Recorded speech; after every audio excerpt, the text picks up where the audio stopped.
আল মুস্তাদরাক আলা সাহিহাইনের 5129 নম্বর হাদিস। ওয়ান হাবিব ইবনে আবি সাবিত রাহিমাহুল্লাহু তাআলা আনহু قال ان الحارث بن هشام وإكرمة بن ابي جهل وعياش بن ابي ربيعة তিনজন হারিস ইবনে হিশাম, ইকরামা, আইয়াশ তিনজন ইয়ারমুকের যুদ্ধে ক্ষতবিক্ষত পড়ে আছে।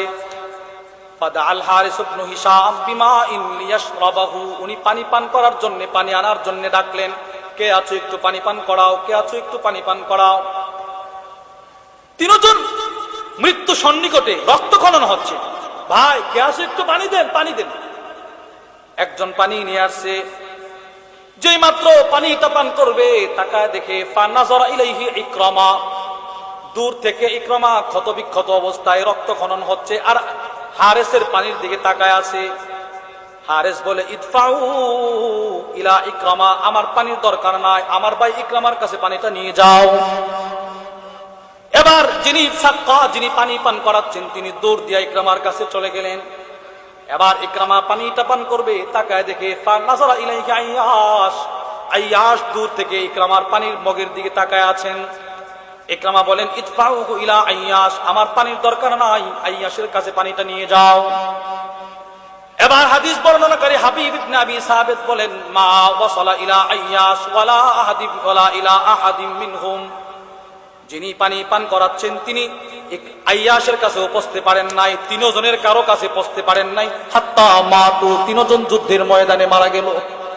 ওমা দাকু, কেউ পানি পান করার কারো সাধ্য হয় নাই।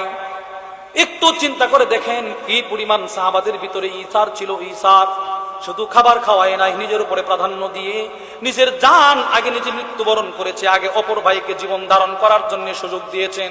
শরীফের 2312 আনাস ইবনে মালিক থেকে বর্ণিত, আন্না রাজুলান সাআলান নবী সাল্লাল্লাহু আলাইহি ওয়াসাল্লাম গনামান বাইনা জাবালাইন, এক ব্যক্তি নবীর কাছে এসে বলে ইয়া রাসূলুল্লাহ, দুইটা পাহাড়ের মাঝখানে যেই পরিমাণ বকরির জায়গা হয় সেই পরিমাণ বকরি আপনি আমাকে দান করেন। সুবহানাল্লাহ। আচ্ছা, আপনারা কি কেউ সামর্থ্য আছে এই পরিমাণ বকরি দিতে? আরবের পাহাড়গুলো কত বড় বড়। এই লোক গিয়ে নবীরে বলে দুই পাহাড়ের মাঝখানে যেই পরিমাণ বকরির জায়গা হবে সেই পরিমাণ বকরি আমার দেন। আনাস ইবনে মালিক বলেন আতাহু ইয়া, নবীজি তাকে সেই পরিমাণ বকরি দান করে দিলেন। সে তো খুশি।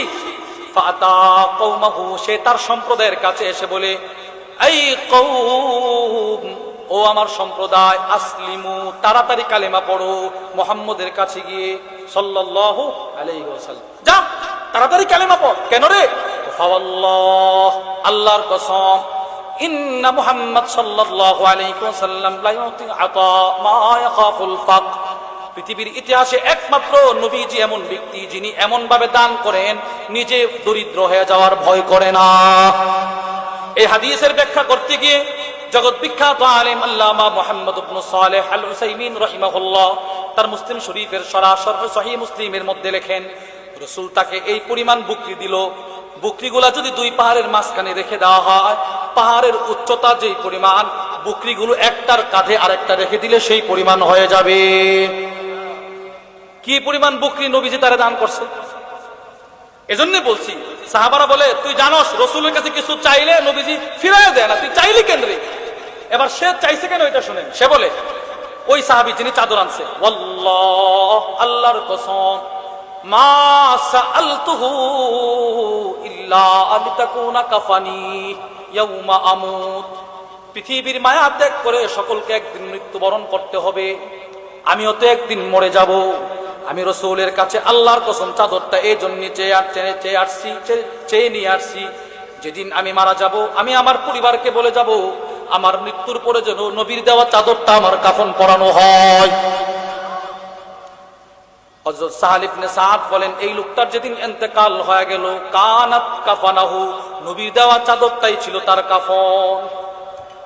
এবার আপনারা বলেন যেই লোকটার শরীরে নবীর শরীরে লাগা কাপনের কাপড় হবে, ওই লোকটা কি জাহান্নামে যাবে?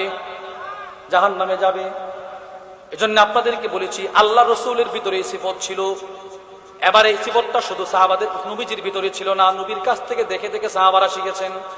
বুখারী শরীফের 3798 নম্বর হাদিস, ওয়ান আবি হুরায়রা রাদিয়াল্লাহু তাআলা আনহু قال আতা রাজুলুন নবী সাল্লাল্লাহু আলাইহি ওয়াসাল্লাম, এক ব্যক্তি নবীজির কাছে আসেন, এসে বলে, ইয়া রাসূলুল্লাহ আসাবানিল জাহাদ, কষ্ট, পেটে খিদা, খাবার নাই, খাবার দেন। ফাবাসা ইলা নিসাইহি, আল্লাহর রাসূল একজন বার্তাবাহক বিবিদের কাছে পাঠায়া দিলেন, যাও আমার ঘরে কোনো খাবার আছে কিনা একটু তালাশ করে আসো। ফাকুলনা মা মাআনা ইল্লাল মা, সব বিবিদের বক্তব্য একটাই, না নবীর ঘরে কোনো খাবার নাই পানি ছাড়া। সব বিবিদের বক্তব্য আমার ঘরে পানি, আমার ঘরে পানি, আমার ঘরে পানি। বার্তাবাহক আবার ফিরে আসছে, রাসূল আপনার ঘরে খাবার নাই। লোকটা দাঁড়ায় আছে ক্ষুধার্ত অবস্থায়। আল্লাহর রাসূল বললেন, মাই ইউদিফু হাযা, কে আছো আজকে রাত্রে এই লোকটার মেহমানদারি করবে? ফাকাম রাজুলুম মিনাল আনসার, আনসার একজন সাহাবী দাঁড়ায় বলে, আনা, আমি আজকে তার মেহমানদারি করব। ফান্তালাকা বিহি ইলা ইমরাতিহি, এবার আনসার সাহাবী ওই অসহায় দরিদ্র মেহমানকে নিয়ে নিজের বিবির ঘরে চলে গেছে। গিয়ে বলে, বিবি আকরিমি দাইফা রাসূলিল্লাহ সাল্লাল্লাহু আলাইহি ওয়াসাল্লাম, এ সাধারণ কোনো মানুষ নয়, এ হচ্ছে নবীজির মেহমান, তাকে সম্মান করো, খাবার খাওয়াও। ঘর থেকে বিবি জবাব দিল, মা মানা ইল্লা মা ইনদানা ইল্লা কুতুসবিয়ানি, আমাদের ঘরে এ বাচ্চাদের সামান্য খাবার ছাড়া কোনো খাবার নাই। নবীজির ঘরেও খাবার নাই, সাহাবার ঘরেও খাবার নাই। এবার আল্লাহর নবীর সাহাবী বলেন, যেই খাবারটা আছে, হাইয়ি তুআমাকি, ওই খাবারটাই প্রস্তুত করো। নাফিমি সিবিয়ানাকি, আমার বাচ্চাদেরকে, তোমার বাচ্চাদেরকে ঘুম পাড়ায়া দাও। সুবহানাল্লাহ, কি পরিমাণ ঈসার! বাচ্চাদেরকে ঘুম পাড়িয়ে দাও, ওই খাবারটাই প্রস্তুত করো। কিন্তু বিবি, খাবারটা প্রস্তুত করার পরে তুমি খাবারটা যখন আমাদের সামনে উপস্থাপন করবে, তখন তুমি ঘরের প্রদীপটা নিভিয়ে দিবে। কারণ যেই পরিমাণ খাবার আছে, ওই পরিমাণ খাবার যদি মেহমান আর মেজবান মিলে খায়, অবশ্যই তার সাথে বসে খাবার খাইলে সে আমাকেও খাবার দিবে। এই পরিমাণ খাবার দুইজন বন্টন করে খেলে তার পেট ভরবে না। তুমি একটা কাজ করবে, খাবারটা দেওয়ার সময় কান্নাহা তুসলিহু সিরাজাহা, তুমি প্রদীপটা নিভিয়ে দিবে। ঠিক করার মনোভাব নিয়ে উঠে দাঁড়ায় প্রদীপ নিভায়া দিবা। ঠিক ওই রকম ফাহাইয়া আত-তুআমাহা, বিবি খাবার প্রস্তুত করলেন। নাফামাত সিবিয়ানাহা, বাচ্চাদেরকে ঘুম পাড়ায়া দিলেন। এবার খাবার যখন পরিবেশন করার সময় হয়ে গেল, সুম্মা কামাত কান্নাহা তুসলিহু সিরাজাহা, প্রদীপটা ঠিক করার মনোভাব নিয়ে দাঁড়ায় ফু দিয়ে প্রদীপটা নিভায়া দিলেন। অন্ধকারে মেহমানের প্লেটে খাবার, মেজবানের প্লেটে খাবার নাই, তিনি চপ চপ আওয়াজ করেন। আবু হুরায়রা বলেন, ফালাম্মা আসবাহা গাদা ইলা রাসূলিল্লাহি সাল্লাল্লাহু আলাইহি ওয়াসাল্লাম, পরের দিন সকাল যখন হয়ে গেল, এবার মেজবান সাহাবী অসহায় দরিদ্র মেহমান সাহাবীর পেট পরিপূর্ণ করে পরের দিন সকালে মসজিদে নববীতে চলে গেছেন। আল্লাহর রাসূল বলেন, ও সাহাবী, দাহিকাল্লাহু মিন ফিআলিকুমা, গত রাতে তুমি আর তোমার বিবি যেই কাজটা করেছো, রব্বুল আলামিন আরশ আজিম থেকে মুস্কি মুস্কি হেসেছে।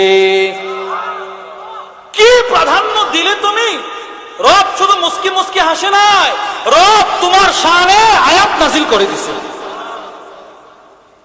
কি ভাই, সাহাবাদের ভিতরে ইসাবটা কেমন ছিল! শুধু কি খাবার না, যুদ্ধের ময়দানে মরে যাচ্ছে, আমার পানির দরকার নাই, ওই ভাইকে দাও। এবার দূর দিয়ে তার কাছে গেছে, আরেকজন তাকায় আছে, আমাকে দরকার নাই, তাকে দাও। তিনজন মারা গেছে।